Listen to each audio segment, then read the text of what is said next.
Hey there guys, I'm gonna be building today a wooden hood to store or place whichever lamps you may want to put on your fish tank. You're gonna need 5 pieces of wood uh, and a stapler that can shoot brad nails, 2 clamps that are long enough to hold it from side to side on both sides so you can hold the pieces together while it dries up, and some wood glue. So I'll be taking you step by step. The cutting part would be a different episode. Basically, you have to take very good measurements and take into account the width of your boards, sum them up so you can subtract it from the lengths and several sides. So I'll be explaining that in a different episode. So let's start building. Okay, so let's go into detail with regards to the pieces themselves. These 2 short ones would be the sides of the hood. I made them 6 inches tall, which I believe would be a pretty good height with regards to CFL bulbs and neon tubes. Also, you can place them up and down. Afterwards, you can decide where they're gonna go. And these would be the front and back of it. For my fish tank in specific, they are 30 inches, 30 and an eighth of an inch long, 6 inches high. And this would be the top portion of the hood.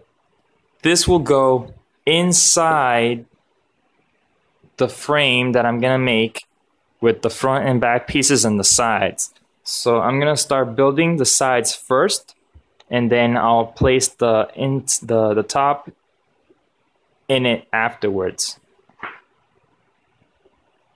First of all, we're gonna take our 2 side pieces.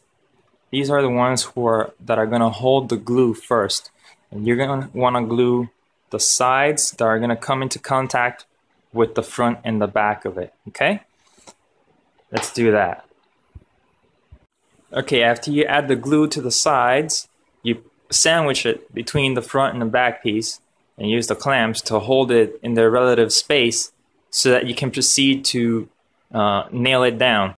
Okay, so you want to make sure that your pieces are aligned. As you can see, there's a little offset. Just grab a hammer and you tap it down. Not too hard or you'll dent the wood. And in this aspect also, on this side, I'm going to keep it as flush as possible. Keep it nice and neat so that when you nail it down, it will stay in place and it'll look very nice and professional.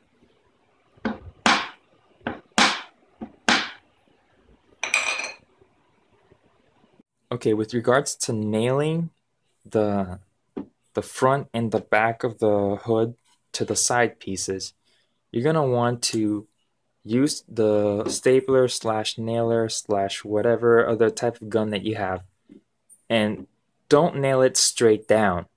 Make sure that when you're going to nail, you tilt it to the side so that the nail will go in an angle.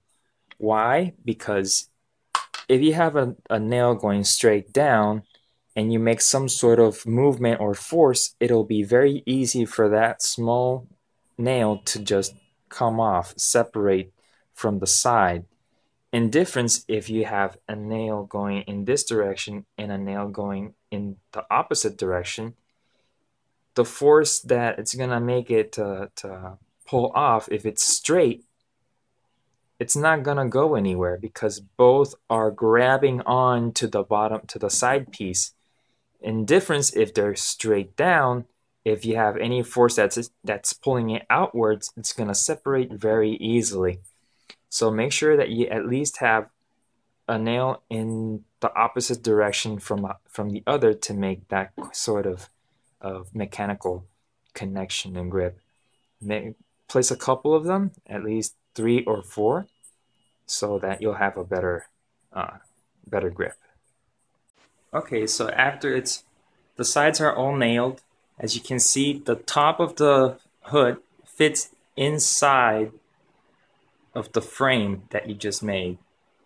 What you're gonna do, this is just a dry fit. You're gonna add glue all over the edge. Since it's kind of snug, it's gonna, when you push it down, it's gonna leave glue on the top. Make sure to clean that off, so you can afterwards you can stain it without any problems.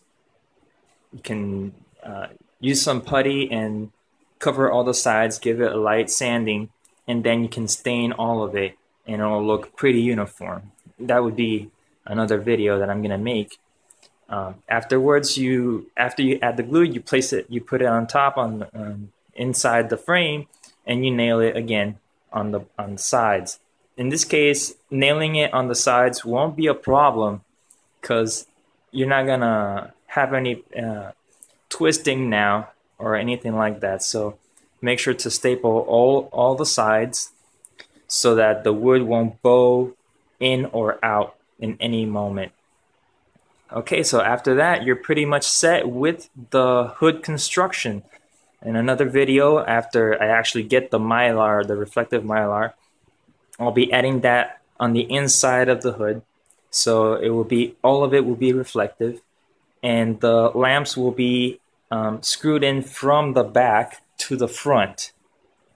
I'm gonna have several fixtures, maybe 4 to 3, depending on the bulb that you want.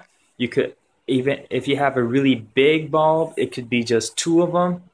You can fit those big CFLs that are 75 watts that give you 6,500 K in the light spectrum, and you get like 4,000 lumens out of one of them. So 4,000 and something more out of each one. So they're pretty strong, depending on which fish tank you want.